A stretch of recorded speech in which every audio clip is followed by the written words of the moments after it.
faut savoir, c'est que ce hackathon, en fait, il a été lancé il y a 4 ou 5 jours. Donc on a beaucoup travaillé pour essayer de monter l'événement de zéro.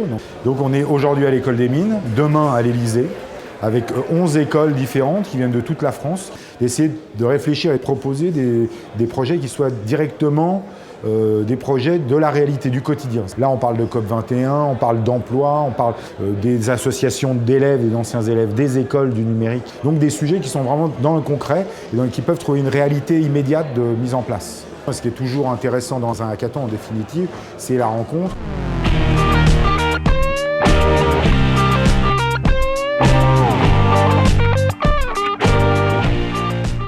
Adrien Santonge, je viens de Webforce 3, je suis graphiste à la base, je viens du jeu vidéo. Là j'interviens pour un projet qui s'appelle le 11 Tricolore autour de l'Euro 2016. En fait c'est quelque chose qui n'est pas forcément très funky à la base et du coup l'idée c'est de rendre le truc un peu plus attractif, un peu plus sympa, sortir du cadre officiel et carré.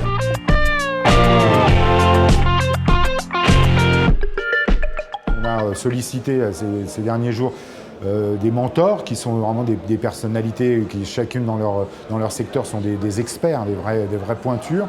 Et donc ils vont tous passer à des moments pour essayer de faire la tournée des équipes. On a des designers, on a des graphistes, on a des codeurs, on a des communicants. Donc toute une kyrielle de gens qui se sont rendus disponibles en semaine donc pour venir ici et demain aider les équipes à accoucher de projets qui soient chouettes.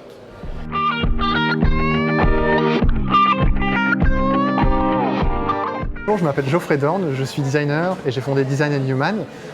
Aujourd'hui, je suis à Hack Élysée et là, mon but, c'est d'aiguiller, de mentorer, de faire en sorte que ces projets abordent aussi la dimension du design en amont du projet et pas seulement à la fin en termes d'esthétique.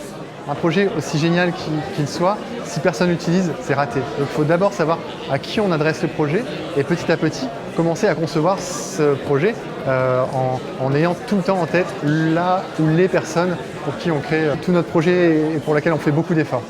Nous, on représente le magazine Street Press et la Street School, qui est une formation en journalisme de 3 mois qui s'est terminée au mois de juin.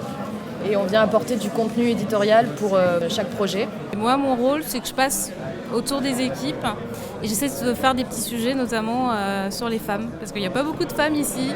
Et l'idée, c'est un peu de comprendre pourquoi elles sont là, pourquoi elles ont choisi cette voie, qui est entre guillemets cataloguée voie pour hommes. Et l'idée, c'est de montrer qu'il y a des femmes, qu'elles ont envie de percer dans ce genre de voie et de leur donner une voix, tout simplement. Ici, on est à l'École des Mines, on est avec certains jeunes codeurs qui ont appris le code il y a quelques mois, en fait. Et donc, de se retrouver dans cet endroit et demain à l'Élysée pour continuer à développer des projets. Donc, c'était chouette aussi que ça se passe ici, en plein quartier latin.